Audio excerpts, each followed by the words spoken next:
Bien, donc, Daniel Canas, donc, du CEA, donc j'interviens en lieu et place de Marie Carbois, hein, qui a eu un petit empêchement, donc, et je suis à la direction du projet de démantèlement, service nucléaire, gestion des déchets.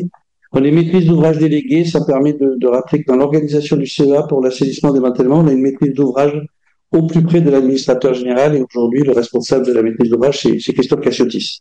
C'est juste. Et donc, j'ai mis mais en annexe notre organisation pour pas, je dirais, prendre du temps sur ce sujet-là aujourd'hui.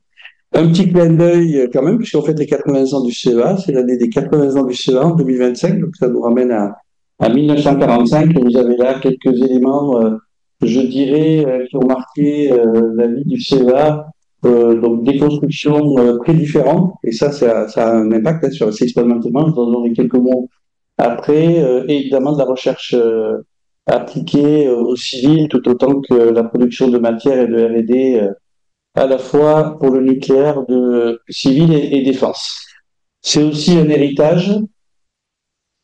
Et donc, je vais maintenant vous présenter en 3 points, donc l'assainissement de démantèlement au CEA, comment il se décline, la partie financement coût, un peu notre petit regard sur les coûts, et les industriels engagés, et enfin, un point sur à la fois le passé et le futur, pour finir. Sur l'assainissement des démantèlement, cette planche, elle impressionne parce qu'elle montre toutes les installations mises en service. On a parlé de 1945, vous voyez, en 1950 et dans les trois décennies, 50, 60, 70, on a des installations comme le Lé Castar, où j'ai le Lé Castar 36 mois, c'est un examen, un laboratoire d'examen, un laboratoire chaud d'examen sur les combustibles irradiés. G2, G3, c'est des installations qu'on a mis en 48 mois, 50 mois. Donc, vous voyez le nombre d'installations qu'on a générées. Et évidemment, j'aime bien rappeler que l'Andra, dans sa configuration actuelle, c'est 80 mois, sauf si Exam me contredit, et l'autorité de sûreté, c'est plutôt à la fin des années 60. Donc, le CEA faisait avancer dans la sûreté, tout en ayant produit aussi des déchets qui, à ce moment-là, ne bénéficiaient pas des centres de stockage actuels, ce qui explique pourquoi on a des déchets historiques et pourquoi aujourd'hui on a un travail particulier de reprise de déchets. À noter, et ça c'est important, l'ensemble des centres CEA ont la même configuration, un centre civil, et donc il y a à chaque fois un réacteur au centre. Je dirais, il y a toujours un réacteur pour apporter de la valeur ajoutée. J'ai voulu comprendre ce qui se passait en réacteur, mais si j'ai un réacteur d'expérimentation, d'irradiation, ou même un réacteur de puissance, on a toujours voulu comprendre, pour comprendre sur des labos chauds. À partir de là, on a amené le combustible ou les matériaux dans les labos chauds du CEA. Si vous avez des labos chauds, à un moment donné, vous avez le besoin d'aller découper le combustible, aller voir ce qui s'est passé pendant l'irradiation, le comparer au modèle, et à partir de là, on libère les premières poussières radioactives du combustible, et donc à partir de là, on crée les premiers déchets. Et donc, toujours sur nos centres, on a une chaîne de traitement de déchets solides. Et vous amenez de la décontamination dans une station de traitement des effluents. Tous nos centres ont eu, que ce soit Osiris-Orphée à Saclay, Siloué à Grenoble, à Cadarache, chez Mazurka, c'est d'autres. On a toujours un réacteur des installations de traitement de déchets solides, effluents, et évidemment, on a également, si on regarde Marcoule, on a mis au point les premiers procédés pour la Hague, donc l'atelier pilote de Marcoule. Donc, vous voyez ici, alors il y a le code couleur, on ne va pas les balayer, mais ça vous donne un peu où on en est aujourd'hui en termes d'installation de démantèlement arrêté, mais je reviendrai, on a aujourd'hui au CEA 33 installations qui sont arrêtées dans le périmètre que j'anime, et quelle installation de service. Vous avez rappelé que dans la partie de la direction dont je m'occupe, il y a la partie service nucléaire. On a des installations qui sont en production tous les jours. Les spécificités, donc c'est intéressant, et à la fois pour la partie assez fondamentalement, donc ça ouvre un champ énorme, puisqu'on a des diversités de chantiers, que ce soit des réacteurs, évidemment, des ateliers usines de tailles différentes, des maquettes critiques, des réacteurs sous forme de maquettes critiques, jusqu'à des réacteurs de puissance comme Plénic, de 150 MW électriques. On a des tailles diverses, des sites historiques. On a évidemment eu beaucoup de modifications sur ces installations, avec la traçabilité des installations plutôt toujours initialement une très bonne qualité de conception. On dit qu'après, elles ont beaucoup évolué au rythme des besoins de modification, des besoins de recherche. Et donc, et ponctuellement, on a aussi des installations où on a eu quand même de la chimie, avec potentiellement quelques fuites de liquide, et donc qui ont peut amener quelques préoccupations supplémentaires. Là, ici, concrètement, j'essaie de vous ramener, mais alors, c'est quoi votre boulot tous les jours? Et notre boulot tous les jours, c'est bien de passer de cette radioactivité résiduelle dans les installations à l'arrêt. Alors, des fois, elle est dans les murs, dans les équipements. Elle peut être dans des déchets historiques. Et on doit, un peu comme ITER, mais le soleil dans une boîte, je crois que c'est un des slogans, je ne sais pas si l'utilise encore pour la fusion. Eh bien, nous, on met toute la radioactivité résiduelle dans des boîtes, et ces boîtes, c'est des colis définitifs, chaque fois qu'on peut, qui rejoindront les centres de stockage. Donc, et assez paradoxalement, vouloir aller prendre, mettre cette radioactivité dans une boîte, ça nous oblige à intervenir et à recréer des barrières de confinement, recréer des écrans pour protéger les salariés. Donc, on est obligé de reconstruire souvent autour d'une fosse qui a vu des déchets dans le passé. Si vous voulez accéder aux déchets, vous êtes obligé de reconstruire autour de cette fosse-là une protection vis-à-vis de l'exposition externe et vous êtes obligé de remettre des barrières de confinement vis-à-vis du risque de contamination. Donc ces petites photos, elles sont à la fois anodines et elles résument quand même assez bien notre travail de tous les jours. C'est bien d'intervenir et donc on a les enjeux forts d'un point de vue radioprotection, exposition des salariés et contamination. On a aussi des sujets de manutention. On ne peut pas dissocier tout ce qu'on fait tous les jours de la manutention. On a aussi des risques incendie, vous voyez qu'on fait des découpes. On a donc tout le temps le risque incendie en démantèlement, c'est un risque qui est permanent, présent. Donc je dirais que ça fait partie de ce qu'on doit gérer au quotidien. Et évidemment, on a là, on le voit moins, mais on a aussi tout ce qui est en hauteur, puisqu'on a des démantèlements souvent sur des installations, on a plusieurs niveaux, pour monter jusqu'à 20 mètres dans les niveaux d'intervention. C'est indissociable du sujet des déchets, on met en boîte, mais les boîtes, c'est des boîtes de déchets, donc on ne peut pas parler à ces histoires de maintenance sans parler des déchets, puisque c'est bien, je dirais, la destination et la mission que nous avons. On a de la place pour l'innovation, oui. On a vu la variété des sujets que nous embrassons. On a donc toujours une place pour de l'innovation. On doit assurer la sécurité, la santé et la salubrité publique. Donc c'est important pour la protection de nos salariés, de la nature et de l'environnement. Et pensons aussi que nos centres nucléaires CEA ils ont une qualité hors norme, puisqu'on a des centres, par exemple, Cadarache, c'est 1800 hectares de 900 hectares clôturés. Si on voulait aujourd'hui recréer un espace de 900 hectares, quelle que soit sa localisation en France, on voyait bien qu'on est parti sur des cycles de plusieurs dizaines, voire centaines d'années. Et notre responsabilité est bien d'assurer que les places occupées par les anciennes installations peuvent être libérées pour accueillir de nouvelles installations. Et on a cette mission-là de maintien, je dirais, de notre patrimoine des différents centres du CEA. On est organisé en gestion de projet parce que très rapidement, on voit que la partie, aller reprendre des déchets, aller démanteler, ça vient de suite embrasser la partie gestion de projet. Donc, on se met au meilleur niveau sur les standards internationaux en gestion de projet. Ça fait partie de notre métier. Des emballages et des transports, oui, parce qu'on doit transporter les colis. Donc, ça fait partie, on a des projets pour les emballages, des projets pour les transports. La création d'un proposal, c'est pour nous la plus mauvaise solution. Chaque fois qu'un déchet part dans un centre en droit existant, on est les plus heureux. Ça nous arrive, on a un attente CGO, demain peut-être le FAVL. On a besoin d'avoir des entreposages pour des colis qui seront, je dirais, expédiés, mais plus tard dans les centres de stockage futurs. Et enfin, donc, comme je le disais, un plan de performance projet qui nous permet de rester sur ce sujet-là dans les meilleurs standards. Là, quelques chiffres, donc à la fois qui impressionnent, de penser qu'on a 48 installations dans le périmètre. Donc 48 installations, on a plus de 1000 personnes, mais réparties sur 48 installations et 5 sites. Un budget annuel qui est près de 780 millions d'euros. Je donne après quelques éléments de sa répartition. 4 centres, Fontenay, Saclay, Marseille, Cadarache, mais aussi quelques activités sur Pierre-Latte et Grenoble, en fait, et je dirais un centre pour lequel je vous donnerai quelques mois après, on a fini le travail. Des charges long terme qui se chiffrent en milliards d'euros. Oui, parce qu'à 780 millions, on voit bien que si on fait 10 ans, on est à 8 milliards, et donc ça nous donne à peu près aussi quelques horizons temporels pour les installations les plus complexes.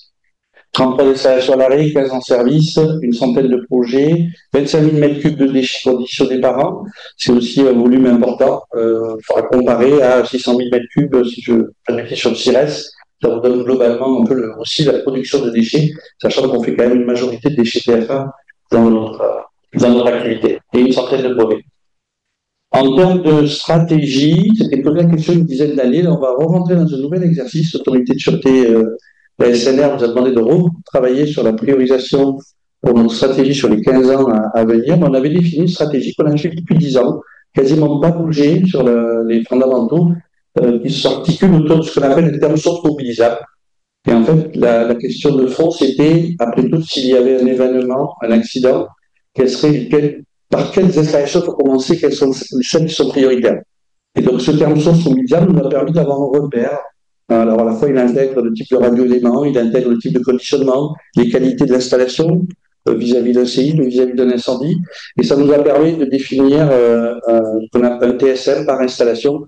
Pour donner un exemple, le dégainage à Marcoule, pour ceux qui ont suivi un peu toute la filière UNGG, on venait dégainer des cartouches UNGG, on avait donc des gaines magnésium, mais qui a marqué aussi un peu d'uranium, et ces gaines-là sont dans des fosses. Là, le terme source mobilisable, les gaines sont directement en fosse, comme ça, à l'état brut. Donc là, le terme source mobilisable est très élevé. C'est un de nos chantiers prioritaires. À comparer à un réacteur qui, certes, a eu un terme source très élevé, mais le combustible est derrière ces barrières de confinement, derrière ces gaines, on a donc un TSM relativement bas sur ce type d'installation. Donc ça nous a permis de prioriser, préparer la phase ultérieure pour limiter les imprévus, et l'autorité nous avait aussi souligné, c'est un point qui reste d'actualité, d'améliorer la robustesse des ensembles, parce qu'il ne faut pas qu'on ait de situation avec une installation unique. On a dit que notre métier était indissociable de la partie déchets. Ça veut dire qu'on sait traiter les déchets. Pour traiter les déchets, il faut des installations. Si ces installations connaissent une difficulté et qu'elles sont uniques, le système se retrouve déstabilisé. Donc on a aussi ce type de préoccupation à prendre en compte dans notre stratégie. Ici, donc, une autre manière de le présenter, mais qui vous montre bien, donc on a des productions de déchets sur les deux éléments, à la fois par des opérations de démantèlement ou des reprises de déchets historiques, comme je vous l'ai dit. On a entreposé historiquement des déchets, puisqu'on n'avait pas de centre de stockage disponible. Et évidemment, les exutoires qui sont aujourd'hui, les exutoires existants, et les nouveaux projets, mais là, ça nous reviendra ce qui va bien. Mais entre les deux, on a des installations de traitement, comme je vous le disais, on fait du transport. Ces installations, nous, on a 33 installations à l'arrêt. Vous imaginez le nombre de transports qui sont effectués, quasiment à 10 000 transports par an dans le domaine du transport CEA. On a après des installations d'entreposage, d'attente, et enfin, évidemment, du soutien méthodologique, que ce soit vraiment en méthode de gestion de projet. C'est important, comme je vous le disais, pour est organisé en projet, et donc on va être à un meilleur standard sur notre gestion de projet. On a également de la R&D pour l'assainissement des démantèlement. On a eu récemment, ce mardi, pardon, un voyage de presse des journalistes qui sont venus à Marcoule pour voir quelles étaient les innovations. On a pu donc montrer ce qu'on faisait en innovation sur la R&D pour l'assainissement des démantèlement. Je vous ai mis 2-3 images sur une planche après. Et des laboratoires d'analyse, comme on disait, un de nos atouts, un de nos points importants, c'est peut-on mieux connaître l'état actuel? Et ça passe par des analyses, des politiques d'investigation. On a développé une démarche pour, dès le début, mieux vous connaissez les solutions qui vont être employées, la conception qui va être retenue. Elle s'appuie sur des données plus solides possibles. Et ça, c'est aussi un peu le retour d'expérience qu'on a sur les dernières années. Et enfin, l'exploitation maintenance, puisqu'on a des référentiels de sûreté à suivre sur nos installations. Le budget, donc, on a besoin de mettre en place un fonds. On a un fonds de démantèlement, qui a été créé aujourd'hui pour des installations même ITER, est déjà dans sa situation. C'est de même une installation nucléaire, et elle doit provisionner dès le démarrage de l'installation le fonds qui permettra de la démanteler, en espérant qu'elle ait la meilleure longévité, mais il y aurait un événement qui amène à décider un démantèlement après quelques années. Il faut bien qu'on dispose du fonds de démantèlement, et ça, c'est également un point important dans la logique qu'a donné le législateur autour du démantèlement. On a également, l'ordre de grandeur, je vous disais, 780 millions d'euros. La moitié aussi de Marcoule, c'est assez simple dans notre activité au CEA, la moitié de nos forces sont à Marcoule, un quart à Cadarache, et un quart entre Saclay et Fontaine-Rosse. C'est à peu près ça les ordres de grandeur. Et 300 millions qui relèvent de coûts fixes. Et oui, c'est-à-dire qu'on a 48 installations qui fonctionnent, Donc, vous voyez 48 installations qui fonctionnent tous les jours, respecter le référentiel, s'assurer que la sûreté est dans un niveau acceptable, donc ça génère des coûts donc, que je vous montre sur la planche suivante aussi sont faits sur la réduction des coûts fixes. Et enfin, donc, on provisionne le financement au futur des différents démantèlements. Sur l'hypofil, j'ai pris simplement une petite illustration. Donc, on fait une cartographie de consommation énergétique. Alors, le TSL avait été aussi identifié par rapport à ce que vous présentiez comme aussi un critère assez intéressant parce qu'il montre aussi quel était l'impact plus ou moins environnemental, puisque si la qualité de l'installation n'est pas au rendez-vous, je dirais que ça va avoir un impact à l'extérieur quand on a fait cette qualification. Donc, c'était retenu aussi comme un critère environnemental intéressant sur cette sorte. Sinon, là, la baisse des coûts fixes, pour nous, c'est un travail de tous les jours. On en est à la troisième cartographie qui a été réalisée. On a aussi l'année de référence en 2019. Et donc, on suit depuis 2019 l'évolution de la réduction de nos coûts fixes. Vous voyez là, on donne un peu la répartition. Sur nos 48 installations, on a un poste majeur ventilation. Donc, on regarde, est-ce qu'on peut passer en ventilation réduite, notamment pour les installations à l'arrêt, en dehors des heures de travail. Donc, on a tout un travail autour des ventilations. Vous voyez, bien plus de 3 millions par an que pour les ventilations qui fonctionnent sur nos installations. Et vous avez après les différents domaines sur lesquels on travaille. Et je vous ai mis là une courbe qui montre les gains. Vous voyez, aujourd'hui, on est quand même à 15 millions d'euros en récurrent annuel en économie sur le coût fixe. Donc, c'est un peu important. On gère un portefeuille de 190 actions qui nous amène jusqu'à un ordre de grandeur de 25 millions d'euros en annuel récurrent de gains sur les 5 prochaines années. C'est vraiment un élément fondamental.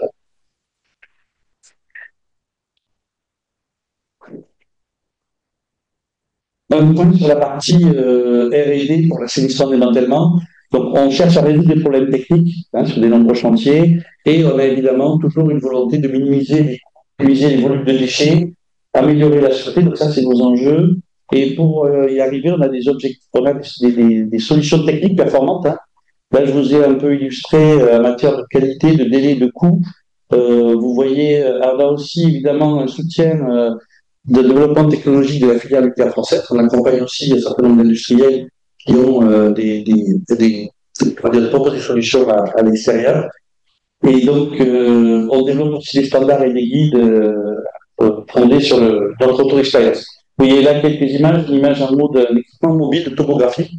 Là, c'est intéressant parce que les anciens, entre guillemets, ceux qui ont produit les colis en 1955-60, ben, ils ont produit des colis avec la connaissance qu'on avait de ce que seraient les futures spécifications des centres de stockage. Et donc, quelque part, en recatégorisant les colis, on voit que les colis qu'on avait identifiés comme pouvant aller plutôt destinés au stockage profond, en les recatégorisant avec des méthodes qui n'existaient pas à l'époque mais qui existent aujourd'hui, on est capable de les recatégoriser et on a un certain nombre de colis qui peuvent aller en stockage de surface en respectant les règles d'acceptation par l'ANDRA. Donc ça, c'est un élément important. On a évidemment tout ce qui est drone, robotique aérienne de manière générale, qui est venu nous apporter de l'information là où on était. Bon, des fois, il fallait qu'on dépile qu'on enlève des colis sur des piles pour pouvoir accéder à de l'information. Et aujourd'hui, on est capable d'aller la capter directement avec des drones. Et on a aussi des jumeaux numériques. Et entre autres, dans le voyage de presse, il a été démontré qu'on faisait la découpe d'un dissolveur, à la fois sur la partie numérique, et on voyait en même temps, je dirais, le robot effectuer la découpe en vrai. Sur les principaux acteurs, la Jérôme, maîtrise d'ouvrage CEA, les industriels certains sont représentés. Vous voyez les industriels qu'on a dans notre domaine, donc des Orano, Nuvia, Honnête, Daer, les CSN. Et la partie contrôle, donc à la fois l'autorité de sûreté, la SNR, DSND et la partie déchets. Une seule planche pour le passé, donc ça reste pour nous un repère. Donc, c'était ce qui s'est passé à Grenoble. Là, Grenoble est aujourd'hui un centre qui a été, toutes les installations, sans exception, ont été déclassées. La dernière a été déclassée, c'était la station de traitement des déchets, a été déclassée en 2023, c'est relativement récent.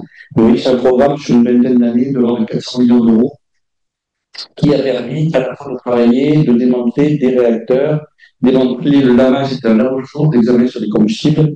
Il y avait aussi pour la formation, il y avait le réacteur Silhouette et évidemment la station de traitement des déchets qui est le dernier équipement, puisque quand on produit des déchets, on a besoin d'avoir une station de traitement opérationnel. Et enfin, sur la partie l'avenir du démantèlement, c'est la dernière planche, simplement pour vous donner quelques éléments. Donc, on voit que le budget globalement est estimé à 1000 milliards d'euros sur la période 2001-2050. Aujourd'hui, je parlais de 780 millions d'euros par an. Pour vous donner une idée, en Ford, c'est de l'ordre de 3000 millions par an, 3 milliards par an. C'est la fille de 2,7 milliards. On est aussi à l'étranger quand on regarde globalement, c'est la fille qu'on peut comparer en termes de périmètre. On voit que le 780 millions d'euros qui apporte, on se dit, mais c'est un budget gigantesque. Attention, quand on intègre vraiment le fonctionnement de l'installation et le nombre d'installations. Pensez qu'on a 40 installations nucléaires aujourd'hui dans le périmètre. Et ça donne donc 196 réacteurs et d'ici 2050 de 270 réacteurs qui montrent aussi, je dirais, la montée en puissance de l'activité assainissement démantèlement chez nous parce qu'on a cette histoire à gérer. Et je dis même souvent, les futures générations diront, mais qu'est-ce qu'ils faisaient? Ils faisaient des stations d'entreposage, ils recréaient des colis, alors que les nouvelles installations aujourd'hui produisent des colis déchets qui partent directement à l'endroit. Enfin, on a besoin de gérer, on a une transition à faire sur les 20 ans, 30 ans à venir, et Cigéo prendra le relais à ces horizons-là, et donc on aura tous nos exutoires qui seront disponibles, et donc l'histoire s'écrira différemment dans le futur. Voilà pour mon intervention. Merci. Voilà. Dans la présentation sur les principes de stockage des déchets radioactifs en France, je vais essayer de dresser un panel un peu large des principes en allant un peu vite dans les entournures, mais le but c'est que vous reteniez les grands éléments parce qu'en 20 minutes, c'est vrai que c'est assez court, on pourrait y passer des heures. Donc justement sur les principes de la gestion des déchets radioactifs, j'ai essayé d'en énumérer quelques-uns principaux. Donc le premier, ça a été mentionné, c'est vraiment la création de l'ANDRA en 1991 en tant qu'établissement public indépendant des producteurs, mais pour lequel l'activité de conception et d'exploitation des centres de stockage sont financées directement par les producteurs de déchets. Donc cette volonté d'indépendance, cette volonté du principe pollueur-payeur. Et donc l'ANDRA a plusieurs missions. En plus de celle de concevoir et exploiter les centres de stockage, il y a des missions de service public pour des sites pollués qui n'ont pas de propriétaire. Il y a vraiment des missions d'information. Il y a beaucoup de données qui sont partagées avec le grand public. Voilà, en gros. Et puis il y a forcément aussi un lien fort avec l'administration et les pouvoirs publics dans le cas de questionnements sur des politiques énergétiques et l'impact sur la gestion des déchets associés. Donc ça, c'est le premier principe. C'est finalement un opérateur industriel public pour gérer les déchets radioactifs indépendants des producteurs. Le deuxième, ça revient à quelle est vraiment la définition des déchets radioactifs. Donc là, on applique bêtement le code de l'environnement.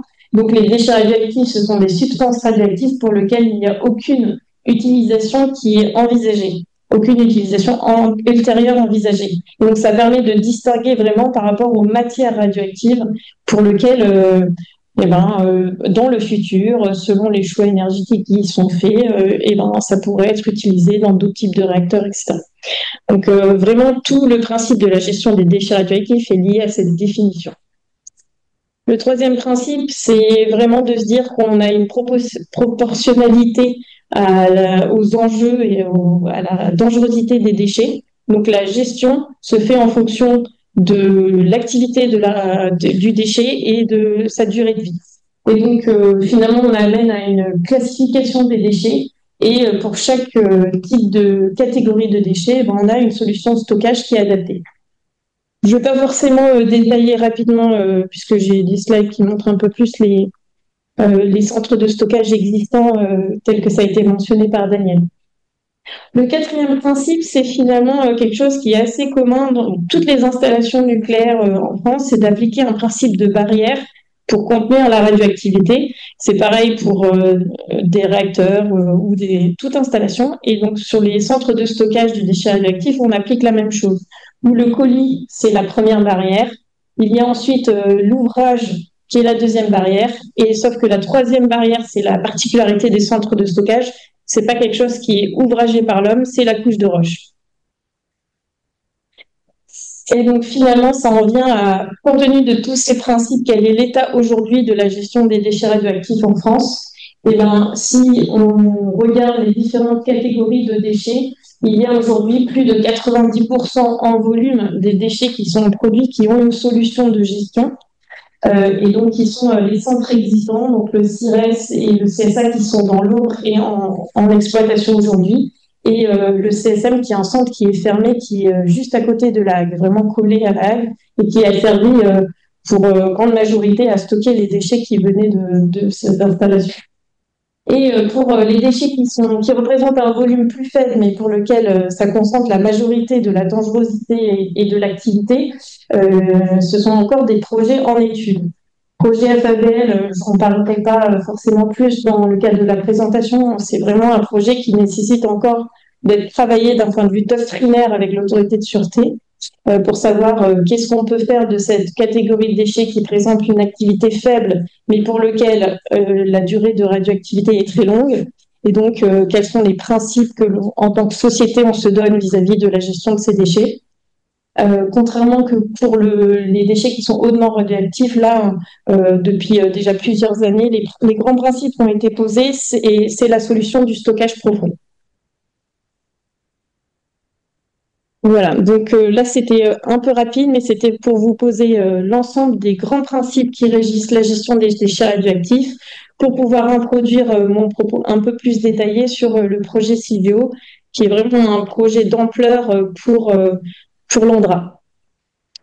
Au regard de sa taille et de sa complexité d'une installation souterraine, donc à 500 mètres sous terre nucléaire.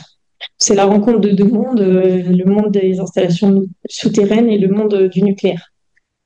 Donc si je rentre un petit peu plus dans le détail sur la catégorie de déchets qui sont concernés par cette installation, donc ce sont les déchets qui sont dits hautement radioactifs et moyennement radioactifs à vie longue, donc les déchets les plus dangereux, principalement qui viennent de l'industrie électronucléaire et pour lequel aujourd'hui dans notre inventaire dit de référence, c'est-à-dire ce pourquoi on a conçu l'installation à date, on a environ 50% qui est à peu près déjà produit.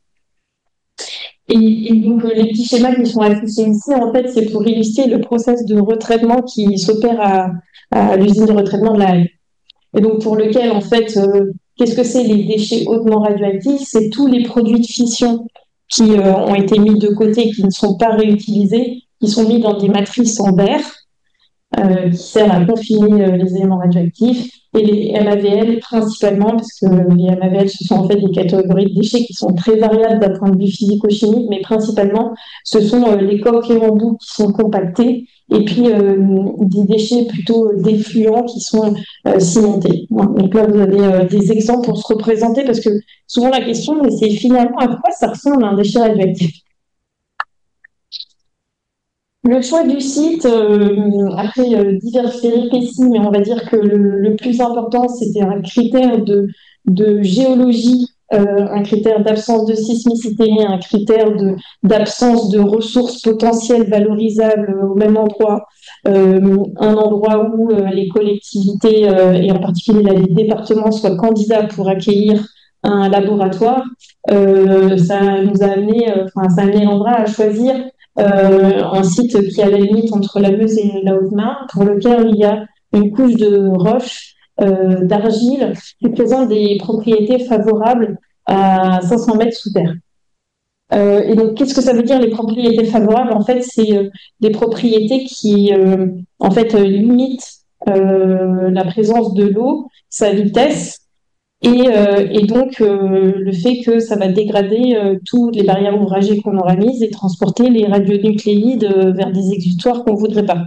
Donc en fait, l'argile elle présente cet avantage, des tout petits trous tortueux et pour lequel en fait finalement les radioéléments ont peu de vitesse.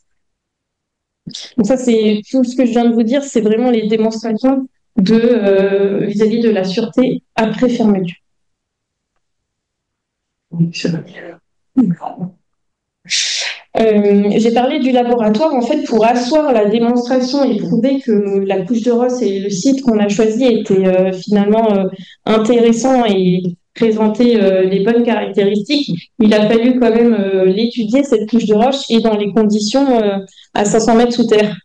Et donc, au début, le laboratoire, il a été créé dans les années 2000 pour asseoir cette démonstration. Et aujourd'hui, en fait, c'est un vrai outil qui est utilisé pour tester des techniques de creusement, nos concepts de design. Et donc aujourd'hui, il est visitable. Vous pouvez venir le voir. Il y a beaucoup de visites presque tous les jours. Et il était tout petit au début, comme ça, et puis il est de plus en plus en extension. On fait plein de mesures et on teste, comme je dis, des techniques de creusement en particulier. J'ai quelques images pour vous montrer à quoi ça ressemble, mais c'est quand même assez succinct. Mais globalement, le principe, c'est les colis de déchets arrivent dans une zone descendrie. Ils sont contrôlés. De manière téléopérée, ils descendent dans les installations souterraines et en fonction de leur catégorie, donc soit MAVL, soit achat. Donc moyennement activité Villon, c'est plutôt la partie violette, et hautement radioactif, la partie jaune. Et la zone puits qui est à l'aplomb des installations souterraines, c'est une zone support à l'exploitation et également aux travaux, parce que je vais vous le montrer dans une illustration. En fait, les travaux souterrains, ça prend tellement de temps qu'on est obligé d'avoir un déploiement progressif des installations. Donc on va construire en même temps qu'on va exploiter les premières alvéoles de stockage. Donc là, c'est des visions un peu plus réalistes de l'état actuel du concept, où de manière téléopérée, en alvéole MAVL de longue de 500 mètres et des gros diamètres de plus de 10 mètres de diamètre, on va positionner les colis un à un par nappe. Donc ça, c'est un exemple. Et pour achat, c'est plutôt pour maximiser en fait la couche d'argile de part et d'autre, parce que vraiment la radioactivité, elle est concentrée dans ces colis de déchets-là. On les positionne un par un avec des équipements mécaniques qui les poussent sur la longueur de l'alvéole. Voilà, la petite image qui vous montre le déploiement progressif. En fait, au début, lorsqu'on va mettre l'installation en service, j'espère en 2050, en 2050, oui, on n'aura construit que cette partie-là. Donc, uniquement 4 alvéoles de la partie MAVL et un petit quartier qu'on appelle quartier pilote avec certains déchets ici, certains déchets achats, pardon. Et l'objectif, c'est en même temps qu'on va exploiter ces premières alvéoles, et ben, on va construire ce qu'on appelle nous les tranches ultérieures, c'est des alvéoles supplémentaires, pour arriver à la vision à terminaison qui vous est donnée ici. Et je voulais terminer mon propos par finalement, c'est un projet qui existe depuis longtemps, qui a été, moi je le qualifie comme ça, un projet de R&D pendant plus de 15 ans, un projet d'étude de conception pour avoir suffisamment d'éléments techniques pour déposer une demande d'autorisation de création auprès de l'autorité de sûreté nucléaire. Et là, on est vraiment dans un projet qui se veut industriel et proche de la réalisation. Donc ça, c'est une petite frise, un peu de somme quand même, pour vous montrer où on en est. Et donc, on est vraiment à la fin des phases de conception pour basculer vers la construction. Et puis là, vous avez la mise en service en 2050, et puis en même temps, il ne faut pas me piquer, en même temps qu'on a le fonctionnement, on a la construction de ce qu'on appelle les tranches ultérieures.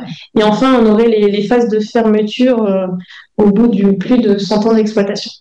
Et donc, où on en est, c'est ce que je disais, on a terminé l'instruction technique de la demande d'autorisation de création. On rentre dans une phase où on va avoir des consultations réglementaires, et surtout au second semestre 2026, on aura une enquête publique pour laquelle je vous invite tous à contribuer le moment. Et donc l'objectif, c'est si le plus de monde peut donner son avis, c'est intéressant. La lettre de suite de l'autorité de sûreté nucléaire, elle est à apparaître prochainement. Globalement, c'est une instruction qui s'est très bien passée, mais comme toute instruction, même si ça fait longtemps qu'on a des échanges avec l'autorité de sûreté, ils ont identifié des compléments à apporter qui se fera dans un calendrier qui est défini avec eux. Et ensuite, il y a eu un gros travail aussi pour mettre à jour le coût.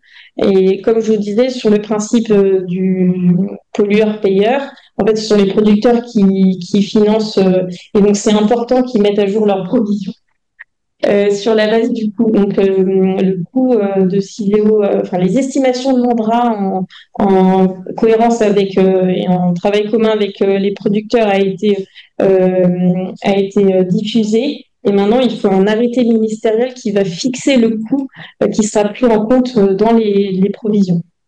Donc, sans doute que ça doit être normalement pour la fin de l'année, on verra compte tenu de l'actualité politique. Il sera signalé. Voilà.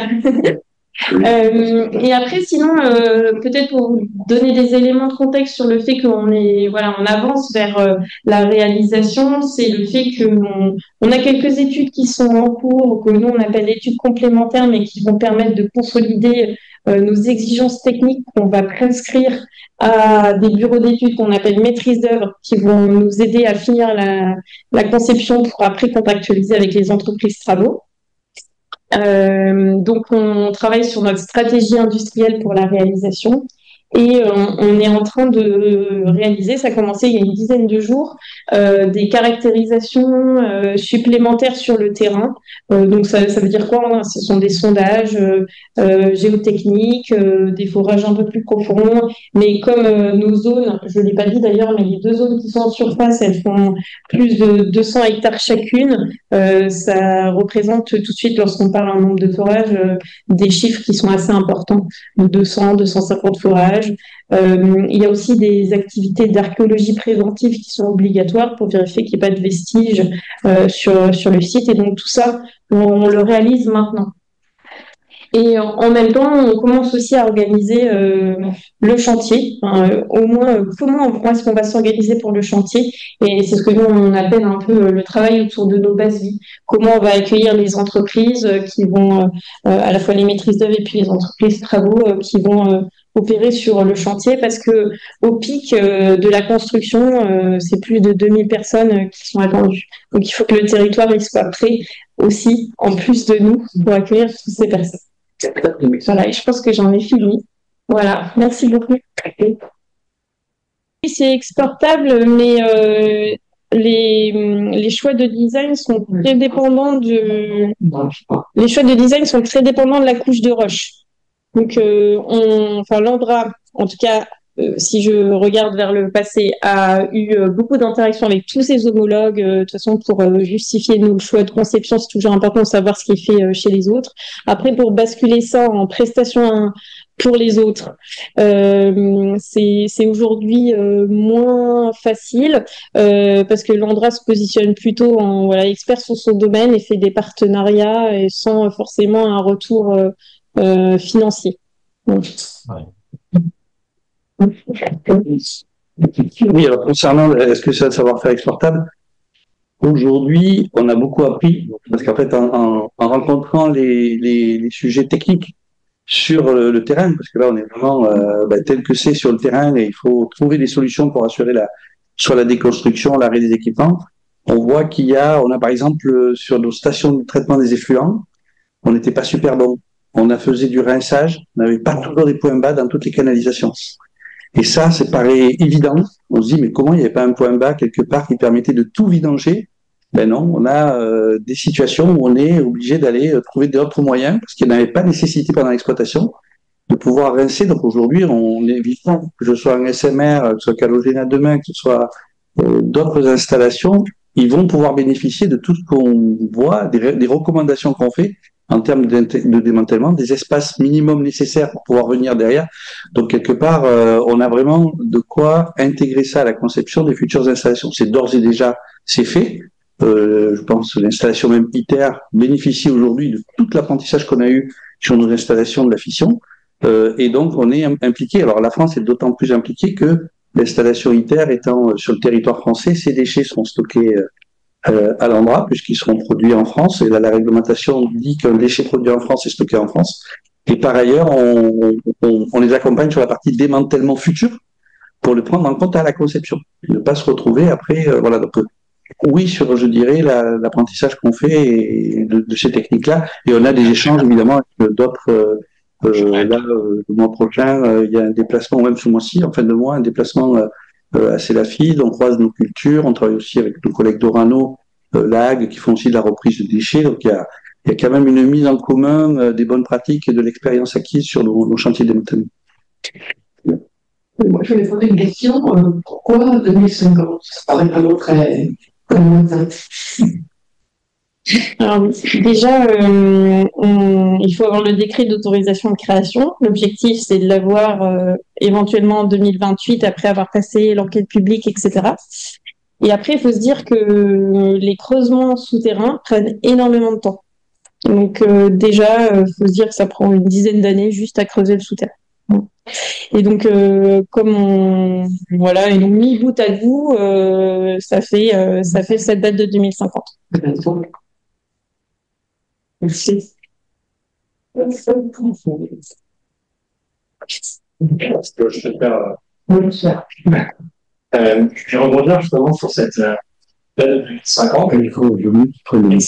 Est-ce qu'il y a une urgence? Est-ce qu'il y a une valeur un intérêt à le faire plus tôt? Et Je peux reformuler. 2050, c'est quand même. Je vais reformuler. C'est une durée de chantier qui est relativement longue. Qu'est-ce qu'on fait pour s'assurer que les industriels vont survivre pendant la durée du chantier, pas être en plus en politique? Donc la question porte sur finalement, est-ce qu'on peut pas faire plus tôt? Pourquoi cette date de 2050? Et est-ce que ça porte pas un risque sur la durée de vie des industriels? Si je reformule. La question, c'est plus, est-ce qu'il y a intérêt à arrêter plus tôt? Ah oui, est-ce qu'il y a intérêt? Donc oui, pour les producteurs de déchets, il y a un intérêt à arriver le plus tôt possible parce que sinon, ils doivent construire des entreposages de manière régulière. Donc ça, oui. Par contre, aujourd'hui, c'est le phasage, c'est-à-dire que en gros, juste avoir la demande d'autorisation de création et puis construire avec les délais réalistes de construction, on arrive à 2050. Après, aujourd'hui, on a quand même des entreprises françaises, que ce soit en bureau d'études ou en entreprise travaux, qui sont assez robustes et qui ont d'autres chantiers.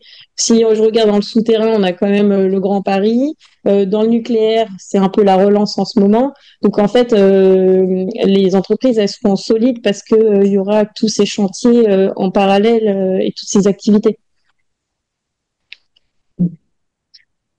Moi, j'ai une question. C'est pour le défi, le cadre réglementaire, ça, c'est quoi? C'est pas une CPE qui a sa ligne.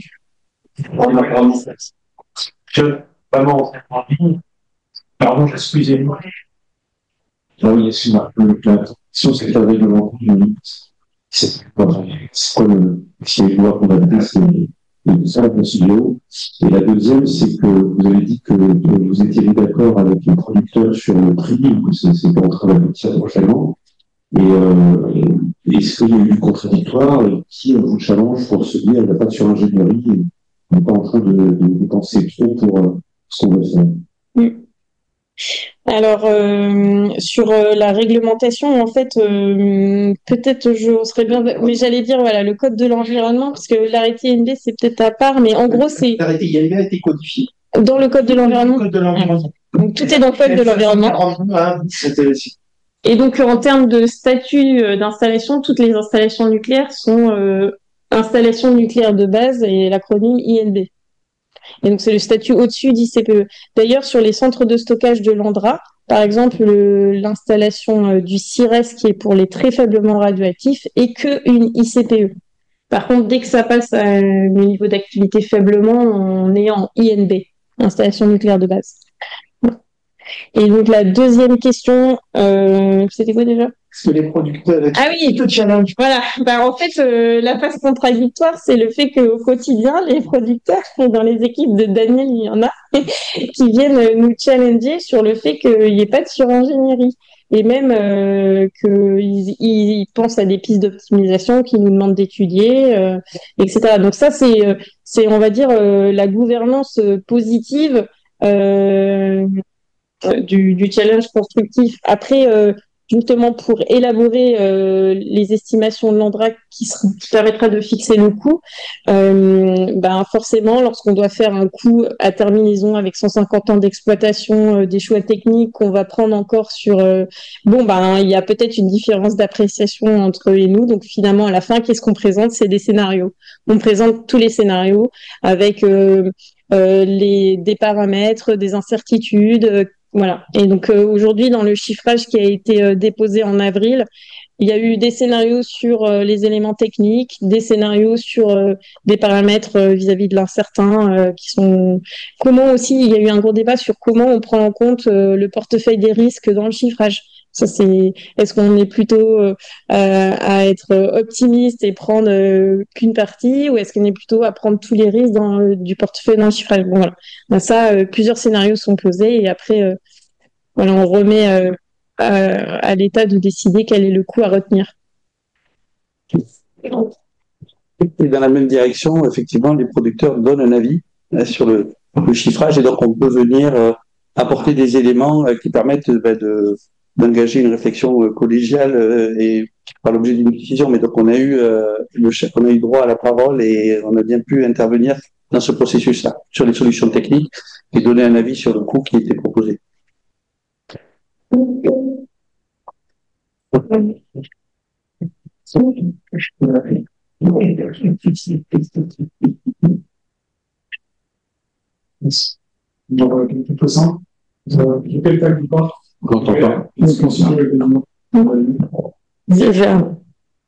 La question, c'est pour quelle taille du parc l'installation nucléaire est dimensionnée. Donc aujourd'hui, c'est toutes les installations pour lesquelles il y a eu l'autorisation de création.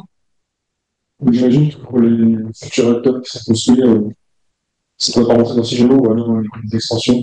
Ça veut dire qu'aujourd'hui, c'est pas intégré dans la conception telle qu'elle est faite. Par contre, forcément, c'est à l'étude. C'est-à-dire que surtout pour les 6 EPR qui sont déjà plus avancés en termes de, on va dire, de process d'autorisation. Aujourd'hui, ce qui a été demandé à l'ANDRA, c'est finalement est-ce que Cigero sera en capacité de les prendre. Ce qu'on regarde, c'est est-ce que les déchets sont différents et chimiquement ça change tout ou on est sur une même démonstration de sûreté. La réponse est que les déchets c'est quand même globalement les mêmes et donc il n'y a pas de problème. Après, la question c'est est-ce que finalement ça rentre en termes de taille et de contraintes par rapport à l'exploitation de l'installation. Et aujourd'hui, la réponse c'est les déchets associés aux 6 EPR en plus, ça passe. Plus, on commence à être un peu limite sur la taille de l'installation. Voilà. En succinct.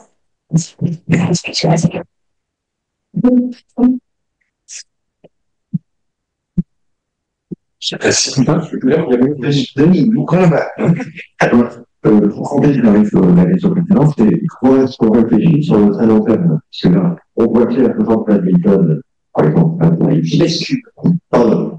Excuse-moi, c'est 2005, je vous dis. On voit clair sur ce qui existe, et sur ce qui existe pas, carrément, on voit pas clair.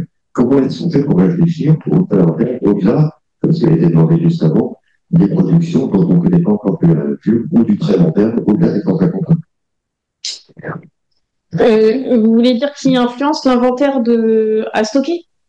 Non, j'ai pas compris la question du coup. Non, globalement, c'est quoi Cigéo plus. Ah, pour après. Cigéo en priori cadré. Pour ce qui va venir plus tard, à quoi l'endroit réfléchit? Comment? Moi, je vous donne mon avis perso. Faudrait déjà réussir à mettre Cigéo en place. Voilà. On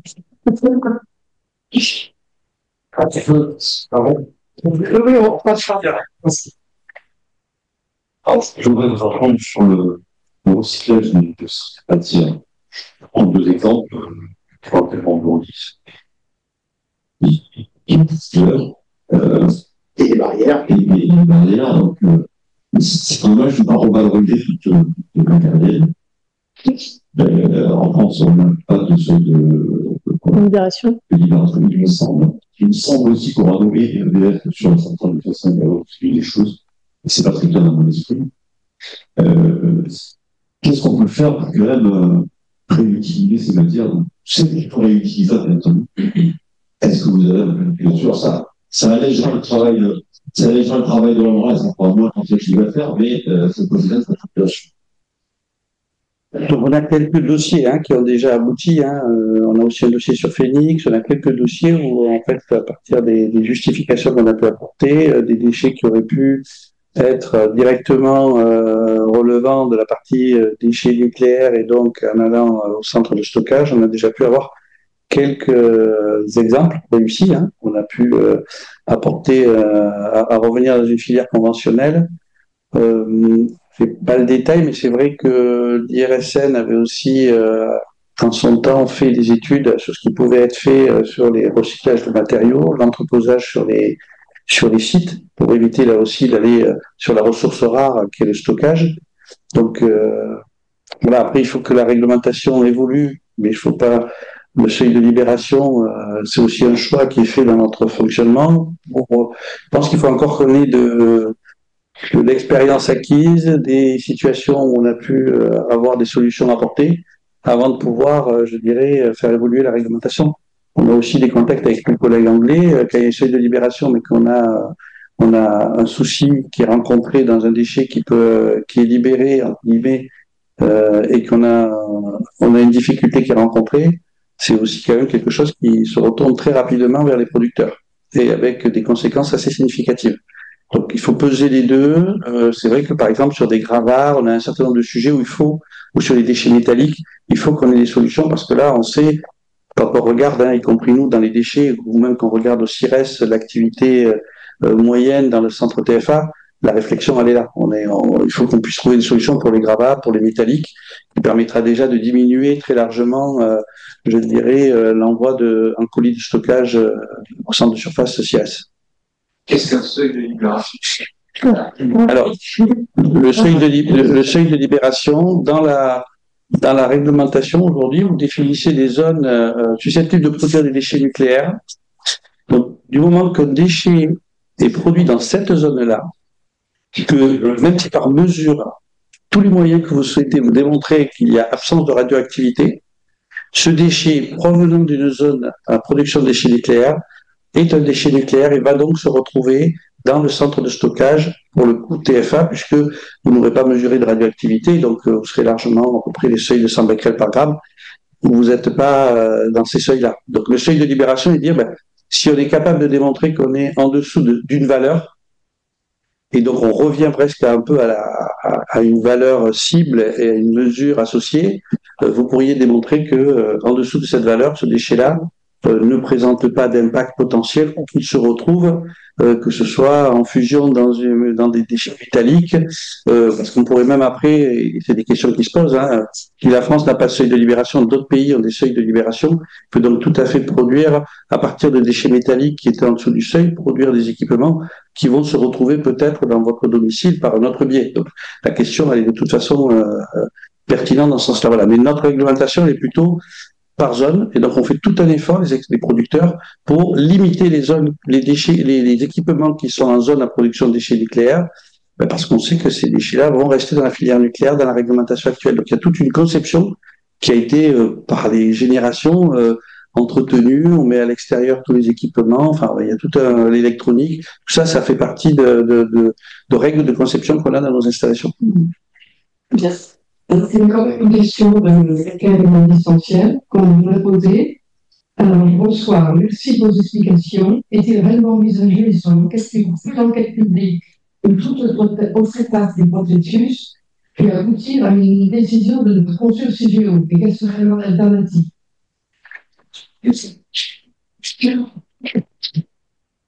Le processus démocratique vis-à-vis de CIGEO, il n'est pas juste pour l'enquête publique d'aujourd'hui. En fait, à chaque fois, il y a eu un débat public, il y a eu même des débats publics. Deux débats publics. Il y a eu un seul débat public sur CIGEO, mais il y a eu plusieurs débats publics sur le PLGMDR et autres. Voilà, donc en fait, il y en a en cours qui va commencer, il vient de commencer. Il va être lancé sur le Le débat public sur le PNGMDR. Le PNGMDR, c'est le plan de gestion des matières et déchets radioactifs. Donc tous les 5 ans maintenant, il y a un temps de consultation du public. Donc en fait, le message à retenir, c'est que en fait, le CIGEO s'est drivé aujourd'hui par des lois. Il y a eu un débat public qui a amené au choix du stockage profond. Enfin, il y a une loi qui a amené au choix du stockage profond en 2006 sur la base d'échanges et de consultations avec le public. Et ensuite, il y a eu un débat public qui a amené ce que j'ai pas mentionné, c'est le principe de réversibilité qui, en quelques mots, allie des principes techniques de récupération des colis et des modes de gouvernance sur le fait que plus on va avancer dans les phases de construction, d'exploitation et puis de construction fonctionnement plus tard, plus on a besoin d'avoir de la concertation pour valider à chaque fois qu'on poursuit sur la phase d'après. Donc ça, c'est la réversibilité qui était une demande forte du débat public passé. Et donc voilà, donc tout ça pour dire l'enquête publique de 2026, c'est pas la première fois qu'on communique avec le public. Et en fait, toute consultation, elle est importante pour informer déjà numéro un, et ensuite deux, recueillir tous les questionnements, tous les avis. Et en fait, aujourd'hui, par exemple, pour les travaux qui sont en cours sur les sondages que j'évoquais, il y a eu une enquête publique au moment de l'autorisation. Alors là, c'était pas une autorisation nucléaire, mais c'était une autorisation juste environnementale et urbanistique, et pour lequel, bon, finalement, on a peu de participation et peu de questions. Oui, à noter que le sujet des enquêtes publiques, vous l'avez aussi pour obtenir un décret de démantèlement. Toute installation nucléaire de base qui passe en démantèlement, il y a une enquête publique, et d'ailleurs ce n'était pas le cas précédemment. Et également, on a un réexamen de sûreté tous les 10 ans dont nous regardons la proportionnalité aux enjeux, puisque l'installation est à l'arrêt.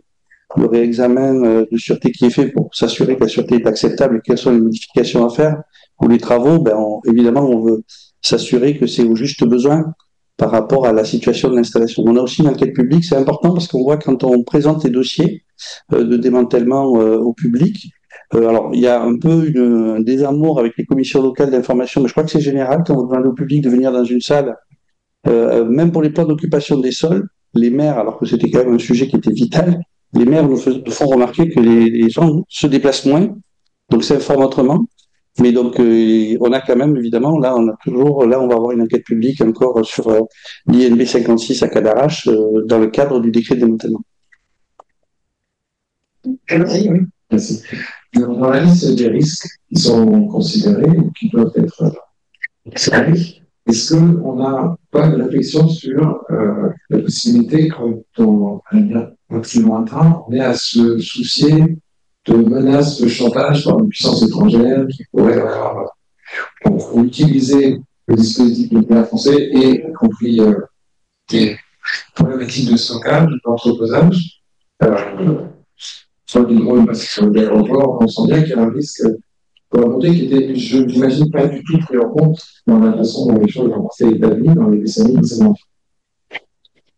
Alors, oui, vous avez complètement raison. Donc là, la réglementation a évolué ces dernières années. Donc nous avons des budgets dédiés pour tout ce qui est, qu'on appelle PCMNT, pour toute la protection des matières, y compris en prenant en compte à l'intérieur de nos centres, des zones à protection renforcée, avec de nouveau des passages avec des tourniquets, des contrôles sur les matières, sans rentrer dans le détail de ce qu'on est capable de faire et qu'on est tenu de faire pour assurer la protection des matières vis-à-vis de menaces qui n'étaient pas prises en compte historiquement. Ça, on a des budgets assez significatifs sur nos installations pour traiter ce sujet-là de manière générale, toute installation confondue. Ça, c'est un sujet qui se traite avec le haut fonctionnaire de défense. Et donc, c'est un sujet vraiment qui est monté en puissance, comme vous pouvez l'imaginer, avec toutes les menaces qu'on doit prendre en compte, et c'est fait à niveau de tous nos centres. Et c'est fait aussi pour tous les producteurs, tous les exploitants nucléaires. C'est ça, oui. Après, pour le CEA, c'est d'autant plus fort que les centres existent. Nous, j'ai envie de dire, c'est encore du papier. Mais après, c'est pris dans le design, dans la conception. C'est-à-dire qu'il y a des scénarios qui sont définis par le haut fonctionnaire de défense à laquelle l'installation doit être dimensionnée. Et donc, c'est pas forcément ingérence, mais c'est vis-à-vis de la protection physique au sens large. Il y a une dernière question qui est importante, qui est posée par quelqu'un qui est en distanciel. Il pose la question après la fermeture du site. Alors il dit 2045, 2168. Y aura-t-il un monitoring prévu? D'abord, les déchets restent Oui, bien non, mais ça, bon. Et si oui, un monitoring est-il prévu par la suite? Oui, c'est l'objectif. Alors aujourd'hui, c'est ce qu'on appelle les phases de démantèlement puis de surveillance et post-surveillance.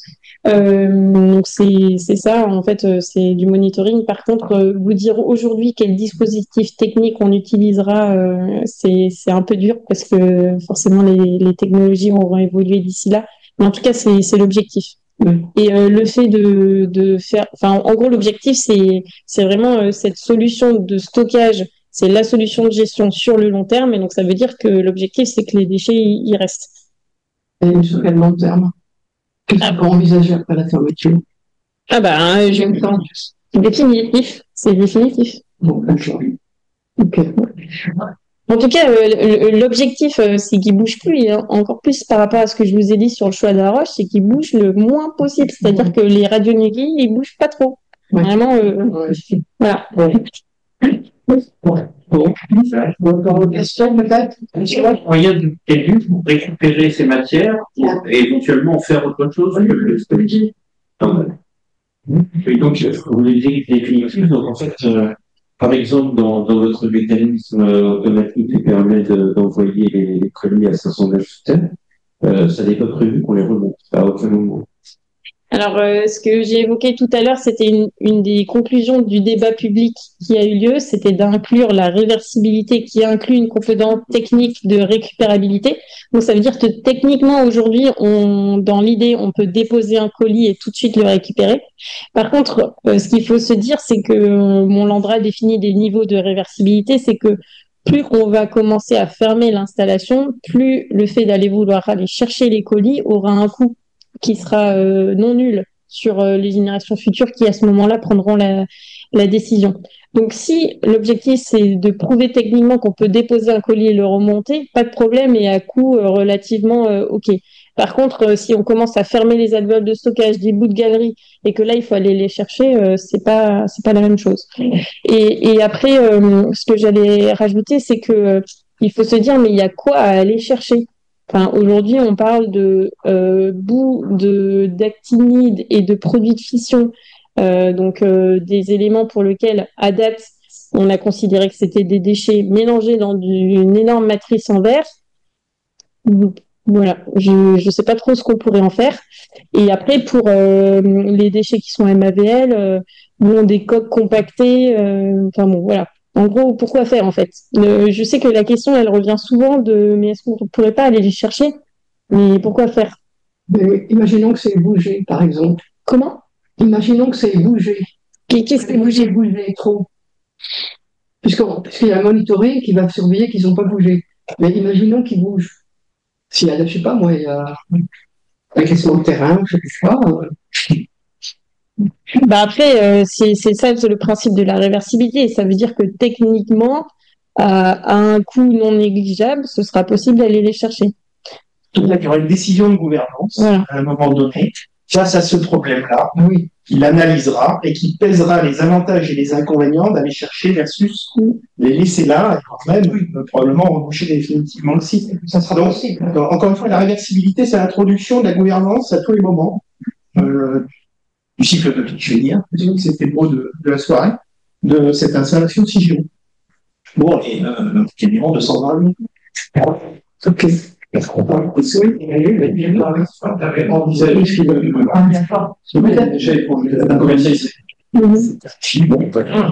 c'est pas autorisé de stocker des déchets non français. Donc, en français? Non français. Oui. On va peut-être prendre les dernières questions. Une dernière question, parce qu'il faut qu'on close la session.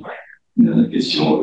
Est-ce qu'il y a le scénario suivant est envisagé où les autorisations par à venir, telle ou telle raison, les risques, les problèmes techniques, sont par la SN, et effectivement, du cas de l'échéance de 2050 qui est importante pour les demain, décider de commencer des travaux civils qui nécessitent des autorisations plus simples et d'attendre les autorisations concernant la partie nucléaire pour plus tard et prendre le risque que depuis jamais, mais vous avez commencé le génie civil plus tôt. En fait, on n'a pas le droit de commencer le génie civil, le vrai génie civil, sans l'autorisation nucléaire. C'est dans 5 ans, enfin, c'est dans 15 ans l'autorisation, non? C'est dans 2020, non, la demande d'autorisation de création qu'on a demandée, Oui. c'est pour avoir un décret d'autorisation. Non, en 2028. Non, en 2028, c'est ça l'objectif. Oui. Et en fait, on peut pas faire de génie civil si on n'a pas cette autorisation. Ce qu'on a le droit de faire, c'est du terrassement, l'archéologie préventive, ce que je vous ai évoqué, des sondages, voilà. La construction de premières routes, de premiers réseaux. Non, pas de galerie, pas de creusement et pas de génie civil. Bah, le premier béton, il se fait que si on a l'autorisation de création. Donc de ça, ferme grand. C'est quoi là? C'est le fait que c'est l'autorité de sûreté qui nous donne l'autorisation pour construire. Voilà. En 2028, c'est alors. Oui. Bon, donc on peut commencer à ce moment-là. Non, parce qu'après, il faut qu'on ait les études qui soient finies.